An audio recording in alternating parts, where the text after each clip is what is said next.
भुजबळांनी माघार घेताच नाशिकमध्ये आता भाजप चांगलीच आक्रमक झाल्याचं दिसतंय।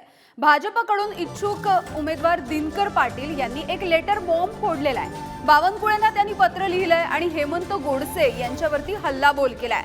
विद्यमान खासदारांनी नाशिकसाठी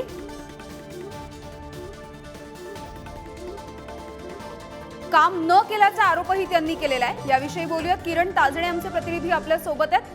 किरण, अनेक दिवसांपासूनचा हा नाशिकचा तिढा आहे, अद्यापही सुटत नाहीये। दिनकर पाटील आता इच्छुक आहेत, लेटर बॉम्ब फोडलाय।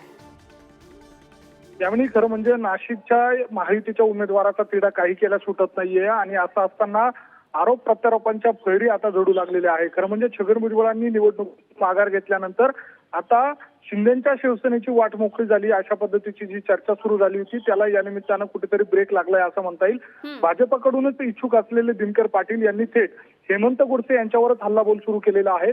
10 वर्षामध्ये त्यांनी कुठलंही काम केलं नाही अशा पद्धतीचा आरोप करत हेमंत गोडसे यांच्या उमेदवारीला विरोध केला आणि चंद्रशेखर बावनकुळे यांना पत्र लिहित ही उमेदवारी त्यांना कशी मिळेल यासाठीचा त्यांचा हा प्रयत्न या निमित्तानं दिसून येतोय आणि या सगळ्या पार्श्वभूमीवर त्यांच्याकडनं नाशिकलाच ही जागा सुटेल, भाजपला जागा सुटेल आणि उमेदवार मीच असेल अशा स्वरूपाचा दावा देखील करण्यात आलेला आहे। त्यामुळे आता एका बाजूला महायुतीच्या उमेदवाराचा तिढा कायम असताना दुसऱ्या बाजूला आरोप प्रत्यारोपांच्या भरी आता या निमित्तानं जोडू लागल्यात। अगदी धन्यवाद किरण। दिनकर पाटील नेमकं काय म्हणालेत या सगळ्याबद्दल आपण ऐकूयात।